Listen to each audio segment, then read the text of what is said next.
Welcome to Built to Finish. I'm your host, Stephen Pivnik. Join me each week as we explore the journeys of audacious goal setters. This includes experienced founders, CEOs, and entrepreneurs sharing pivotal moments that propel their success. We'll also be talking with endurance athletes who push the limits of physical and mental ability. This show is brought to you by Acresis, offering tailored, high-impact advisory services to help founders get to their finish line with a strategic acquisition or majority investor recapitalization. Let's get started. Today's guest is an esteemed executive coach and strategic development expert. He is a trusted advisor specializing in business growth, leadership coaching, and navigating complex challenges. In addition to his coaching expertise, he is also a seasoned entrepreneur with over 20 years of experience. He has worked with top executives and entrepreneurs to refine their leadership skills, unlock potential, and drive success. He is the CEO and founder at Vector Consulting Incorporated. Leo Fox, welcome to the show. Steve Pivnik, good to see you, man. Been too long. Tom, tell me about it. Always a pleasure. So yeah, you and I go way back, probably 10 to 15 years-ish, or Yeah. something in between. You and I met when we were both members of a peer group called the CEO Project. The tagline there is where good CEOs become great. So let's pat ourselves on the back. I think they did a good job of turning us into better CEOs. Better CEOs. That's right. CEOs. Yeah, I definitely need to give a shout out to Jim Slesher. So Jim Slesher started the program and he wrote a great book called Great CEOs Are Lazy. It's a bestseller.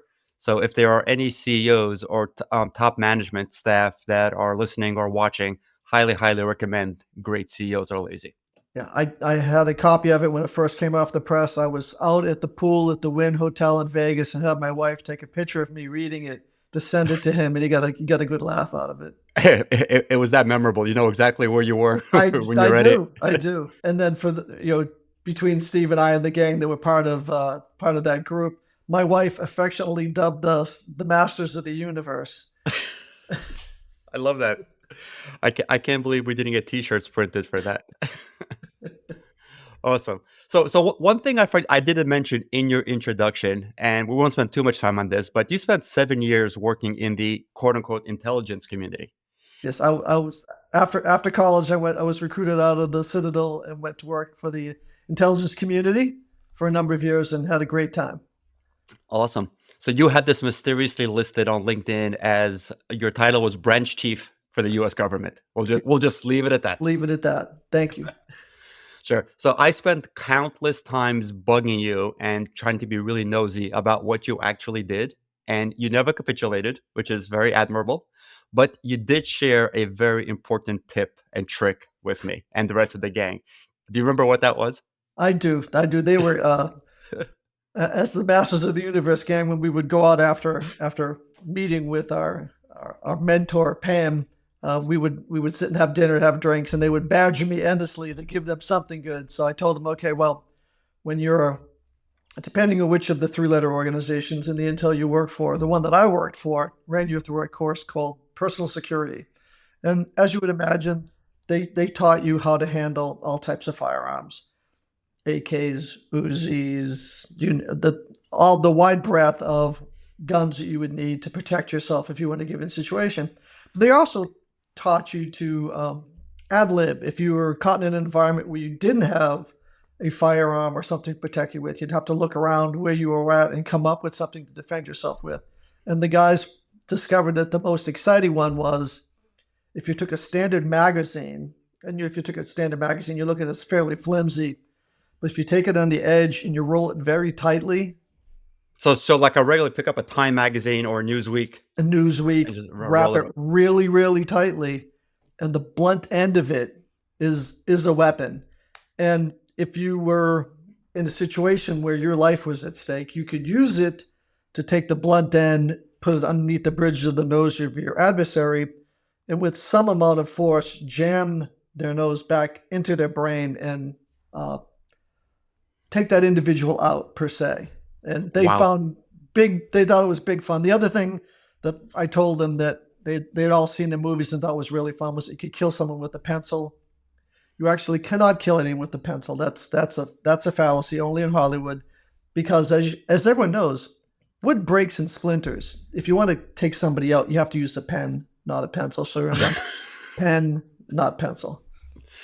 And with Okay. that, With that, so people thought that they were only going to get business tips and tricks on this podcast. Now you know how to take you out your know. adversary. There you go. Your audience, you're welcome. So, speaking about business, in 2003, you co-founded and were the CEO of Tenacity Solutions. By the way, I've always loved that name, Tenacity Solutions. So, can you give the listeners and watchers just an elevator pitch of what that company did? So my wife and one of my dear friends spun up Tenacity Solutions. We were working, all of us and my friends and the folks that came to work for me, we're all working in different parts of the Intel organization. And right after 9/11, there was a huge influx of people into the Intel space, into the DoD, trying to solve the problems that we were faced with Al Qaeda and the asymmetric threat that was happening abroad. The organization that I had been with had just been sold to General Dynamics. I had made a few dollars off it because I was in the top strata, which was nice, and was able to start up my own organization. And we were doing cybersecurity, tech ops cybersecurity work back in '03, which if you spun back the hands of time, nobody was really talking about cyber back then. So Right. we were very much a niche player in the Intel space doing tech ops cyber work. So we kind of cornered the market, started off handful of folks in my living room, my wife, my business partner, Matt, and we grew it from the three of us in my living room, ran it for 14 years, grew up to a little shy of 200 people with about 50 consultants, and decided to sell and just had a Wow. great time. Typical, startup story, right? Started in a garage or in your living room, and look at the difference you've made in the cyber world. So, thank you for your contribution to that. Yeah, you notice I didn't actually answer your question of what we did, because if you had looked at, and you probably did, if you had looked at our website, it didn't say anything. Right. Yeah, just like your It's- LinkedIn profile doesn't say what well, you did for the the government. customer space that we work in does not want you to talk about what you're doing, and that's Sure. part of the work. You have to be confident enough in who you are and what you're doing at the senior level, all the way down to the guys that are out Right. doing the work, to know that they can't brag about what they do to to the people out there. They have to know that they're doing the right thing, and that's enough. Understood.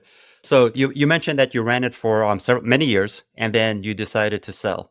So when you made that decision to sell your business, what were some of the more important decisions that you made to help maximize the outcome? Oh, awesome question. I'm gonna digress for a minute. Sure. I think and I know you've been talking to other folks. I think if you interviewed 1,000 business owners and said, okay, what drove you to a sale, and what was the thought process? I think it would they would fall into a succinct number of categories, right? One was probably life events, either the death or a bad divorce of a member of the executive team caused you to have to do an equity event to dissolve things. Right. You would have events such as COVID, which would disrupt everything and make you rethink, what am I doing? Hmm. There would be the simplest case, which would be, hey, you and your business partner said, hey, we're going to start this company on day one. We're going to run it for 20 years and we're going to sell at the end of the 20 years. And you do it. So there's a number of different things, and you could probably recategorize some of those in there. What drove Mary, myself, and Matt to this case was back in um, 2013, the federal government, in their infinite wisdom, decided to shut down the government. I remember that, and the reason I remember that so much is because I remember what you were going through during that shutdown specifically. And for a company that is exclusively working for the federal government, the government shut down for 17 days, and we lost $150,000 of non-recoverable revenue every day Oh, for the a 17 day. days. I don't know about how the listeners' companies are structured, but that's a gut punch. Every morning from day one until day 17, myself, Mary, Matt would sit down with our CFO and go, okay, how do we stand? And every day would draw lines and figure out, okay, how much longer can we last? Now, we could Right. have lasted another couple of weeks. It would have Okay. been painful. But at the end of it, we all kind of looked at each other and said, I could be a really good CEO. I could make all the right decisions. I could bring the right investors in. I can hire the right staff. I can have everybody on the right positions. But a bunch of guys up on Capitol Hill could decide to shut the government down and drive me out of business and destroy all of the equity that I had built up within the organization to help Sure. maximize shareholder value. So we said, okay, let's spend the next 2 years and put this on the path to a sale.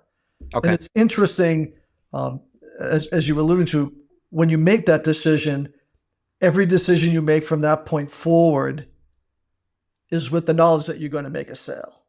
Sure. So you may or may not decide to do an IR&D project unless it's a short-term IR&D project that's going to reap you quick benefits. You're not going to do hey, we're going to invest this and in 5 years it's going to pay out for us. Right. You knew that everything you did was based on a shortened timeline. You tightened up all your cash flow. You did everything you could with your banker and your business development team to make sure you were maximizing what you were going to look like when you went to sale.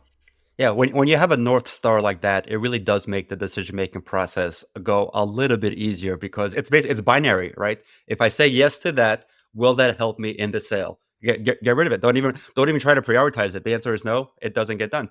And it's interesting. You don't, as a business owner, and as a first time business owner myself, you don't know what the other guys are looking for. So you think, hey, if I've got this, it's an asset. Well, it might not be. So it's Right. good to have wise counsel and mentors that have been through it before. Look at what you're doing and go, no, no, no, don't do that. Do this, not this, do that. Yeah. So it does help. And then the trickier part, and Steve, you've been through this, when you're the CEO and the COO and the CFO, when you decide to sell the company, you have two jobs.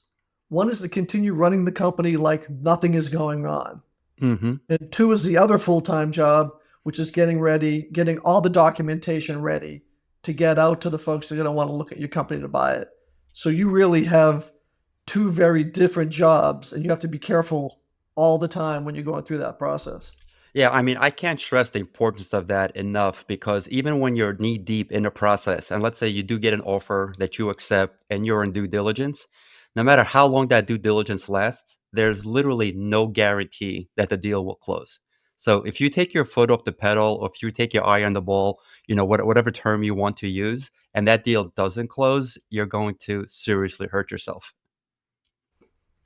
So your entire story with the government shutting down, basically, I categorize that in the area of customer concentration, right? A lot of companies have customer concentration. I forget what the where the line actually is, but in my case, we had over 35% of our business coming from one customer. It was a humongous customer, and we had a fantastic relationship with that customer. But anytime somebody looked at our business from outside, they said that's too much risk. 35% of your business can go away tomorrow. And we're like, there's no way in hell that business will ever go away because of our relationship. But to your point, you almost lost 100% of your business because of somebody else's decision. True, true, true. Yeah. But the way we were structured, again, you were a little bit more on the product side. We were way on the services side. And when you're on the services side, especially in the Intel space, our value to anyone that would want to buy us was that we were in that space with staff that had the top secret clearances to service that customer. So if we had expanded our view into non Intel based DoD, it would have diluted our value, not increased our value. It's a weird thing to look at. Yep. So as you were growing, I'm sure you went through various iterations of your leadership team. So, what qualities did you look for, and how did you prioritize key hires? Wow. Well, this is something we talked a lot about it in the CEO project. It, Right? it's tough when I look back at the mistakes that we made along the way. We hired too quickly and fired too slowly, which is the inverse of what you're going to do. But I ended up going to Harvard Business School to this thing called the OPM, Owners Principals and Managers. Great program if you get a chance as a business leader to go to it. But one of my professors explained to me that the voyage of your company, the corporate voyage that you're going to be on, is much like the old Apollo space mission, which that huge Saturn V rocket. And the first stage burns super hot and gets you into low Earth orbit. Those are your first guys that are around you when you start your company up. Everyone's doing everything. Everyone's pitched in. You're in your living room. When you get the first check in, the cash, and you go, okay, who needs to get paid? Everyone gets it, right? Everyone's doing everything. Everyone's killing it.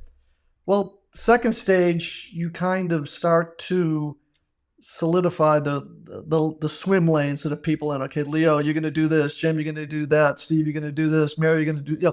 Everyone starts to do things. Then the third stage that gets you to the moon.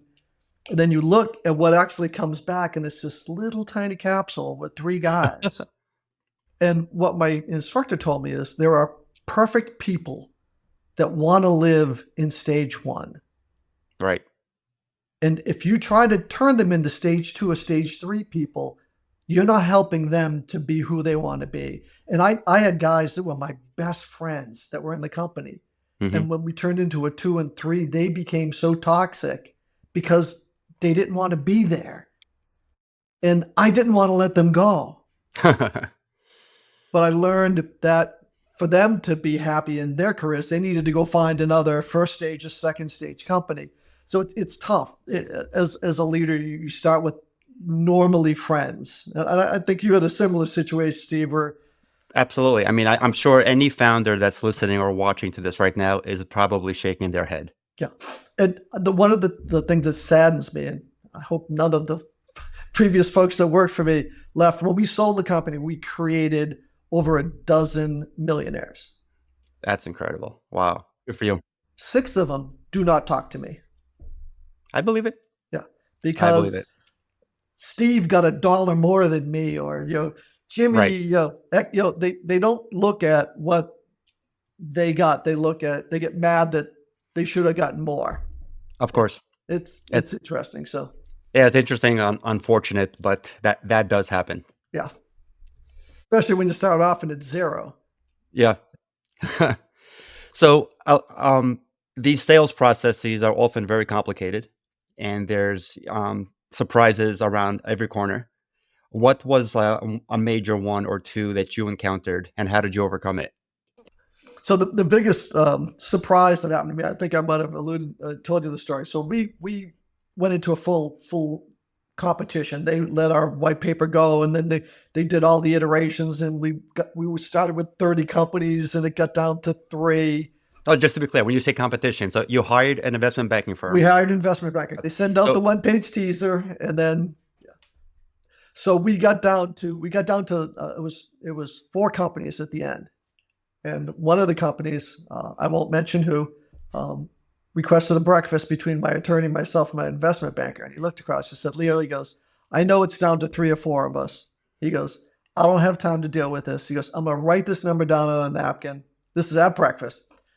Writes it down on a napkin, hands me the napkin. I look at it, and it was a really good number, by the way. And I hand it to my attorney and my investment banker, thinking they're going to shake their heads, no, whatever it is, they're not going to take it. And I look at the 2 of them, and they're both going, take the deal. Take the deal. That's great. So I joke, Mary jokes that Matt and I came to my wife Mary with the pitch for the company on the back of a napkin, and we sold the company on a written number on the back of a napkin. So it was full circle. Amazing how your entire corporate journey was bookended by a napkin. That's awesome. But as you stated earlier, and you may not remember that you stated this earlier, accepting that handshake is just the beginning of a lot of due diligence. And there was a lot of times that I wanted to reach through the phone and kill my investment banker. Now, I know it wasn't his fault, but what ends up happening is the buyer works with your investment banker. He's kind of like he's your broker. He handles it all. Sure. But the data requests that you will get as a business owner that they want, and the requirements for what they want, as you get closer to the end of the deal, become so egregious that you want to scream, and you almost there were probably 2 or 3 times where I wanted to walk away from the deal because I'm like, I can't do this. F Sure. it, done. But Yep. you get through it. And as a dear friend of mine said, do not ever hire an investment banker that's a friend of yours because you will not end the process as friends. No, that's really good advice. And like we mentioned earlier, I mean, this is going to be an incredibly stressful time. But at the same time, you got to, turn around and play your other role, which is a leader of the company and run it as if nothing is happening, which is super challenging when the process gets as tedious as you just described. Yeah, and it was fun. One of my senior guys, who's a dear friend of mine, who had worked with me in the intel agency, about a month before the sale, was going to come through. Everything was tied up. Everything was going through, which was great. And he walked in, and he knew me very well, but he was not on the inside on the deal. Hmm. He walked in. He goes, "Leo, I gotta go." He goes, "I'm handing in my letter of resignation." And I looked at him and I said, "I can't accept this for 5 more weeks." And he looked at me, leaned over my desk, shook my hand, looked me in the eye. He goes, 5 more weeks? I said, 5 more weeks.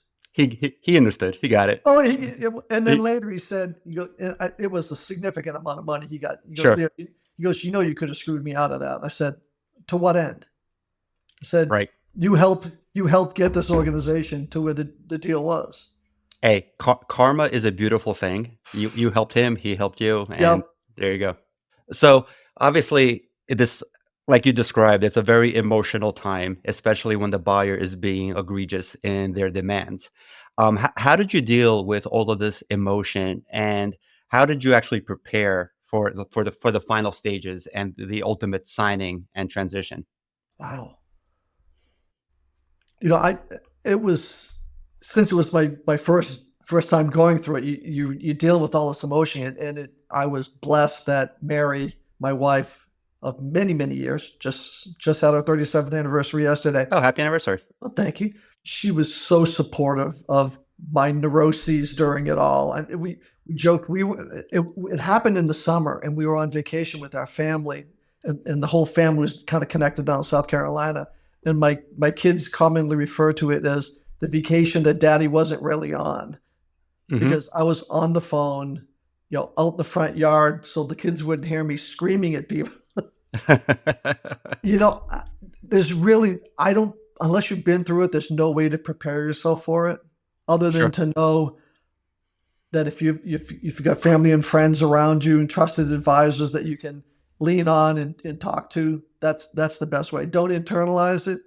If you're on your own, and if you've got other things, if you've got something else big going on in your life, now that would not be the time to try to sell your company.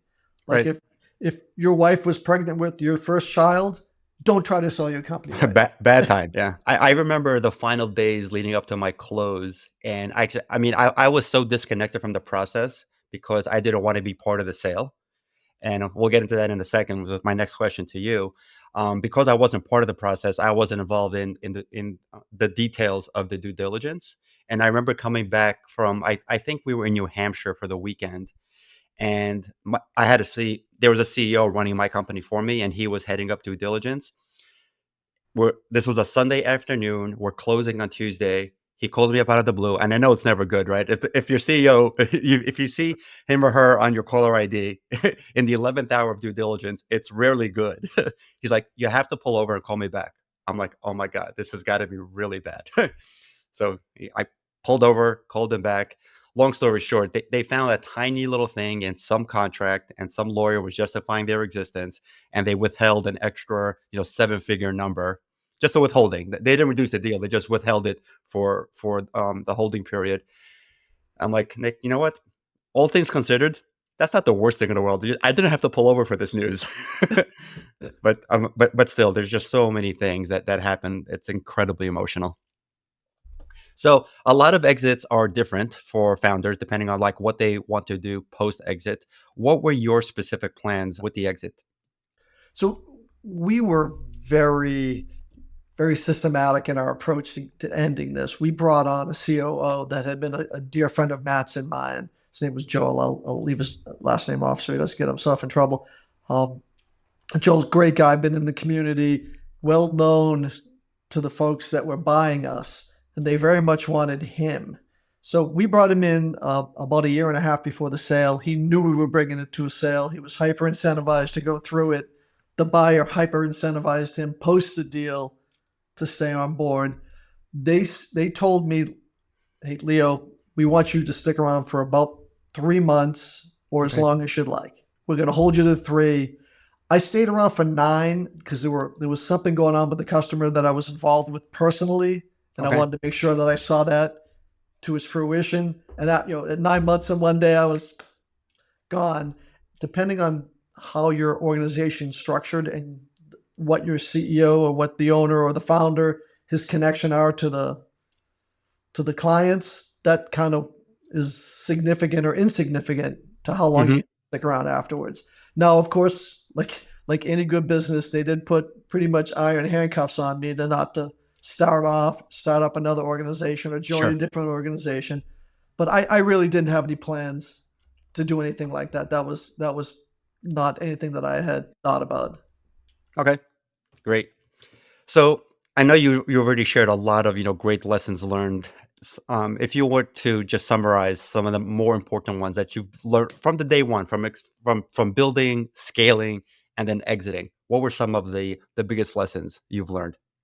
So one of the biggest lessons was the one about the spaceship analogy is that not everyone is built to be with you for the whole trip. So don't be upset when people that were with you early on want to go on and do something different. The other thing that I thought was very important that Matt and I and Mary were very focused on when we started the company was in our original business plan, we said we were going to be a high growth organization. And when you start off by saying you're going to be high growth, you start acting that way from day one. I think it's very hard to take a lifestyle organization that you've run for 5 or 6 or 10 years and say, "Oh, we want to go high growth now." Hmm. I think trying to accomplish that pivot is really hard. So I think if you want to be high growth, state it up front, tell everybody that's what you want to do, and then just start acting like a big guy, and Hmm. good things will happen. You know this, I know that. Make sure you bring good people onto your team. It's key. If you think a guy's, if you know this guy from somewhere else and he's a scumbag, but he can bring in good deals for you, X, Y, and Z, don't do it. Don't fall for that trap. Go for good people all the time.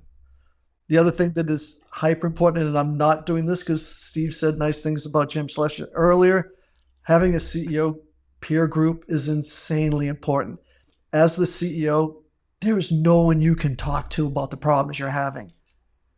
You can't you can't go out and have a beer with your senior staff or guys that are program managers who work in your organization and tell them what's in your heart and what's on your mind because it'll be used against you in a minute.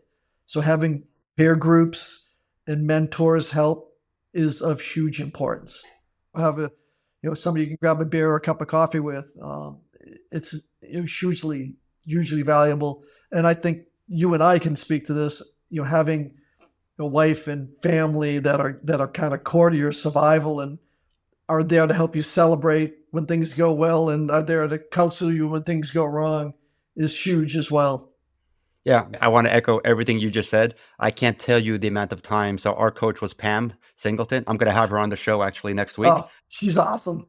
Yeah, she's just a wealth of knowledge, and I can't tell you the amount of times, and I'm sure you've done the same, that I just called her to cry on her shoulder because Oh I yeah. had nobody else to go to. It's true that it's lonely at the top, right? I mean, I It, shared stuff with my wife all the time, but she didn't understand the ins and outs of the actual business, and having an advisor whose shoulder you can cry on is super beneficial. yeah. But as you said, it's super lonely at the top, but it's super rewarding at the top as well. 100%. It's like 100%. I know you and I have both summited Kilimanjaro. You've gone on to greater deeds, but when you're at the top, it's pretty cool. That is a phenomenal way to end this episode, the top Like, of Kilimanjaro. So, good luck to everybody that's attempting to reach their summit, whatever that is. Thank you again, Leo. It's been great having you on the show. I want to thank the audience for listening. This has been another exciting episode of Built to Finish. See you all on the next one. That's a wrap for this episode of Built to Finish. Thank you for tuning in. For show notes and more details, head over to podcast.stephenpivnik.com. Special thank you to our sponsor, Accresis, offering tailored, high-impact advisory services that help founders get to their finish line with a strategic acquisition or majority investor recapitalization. Catch you next week.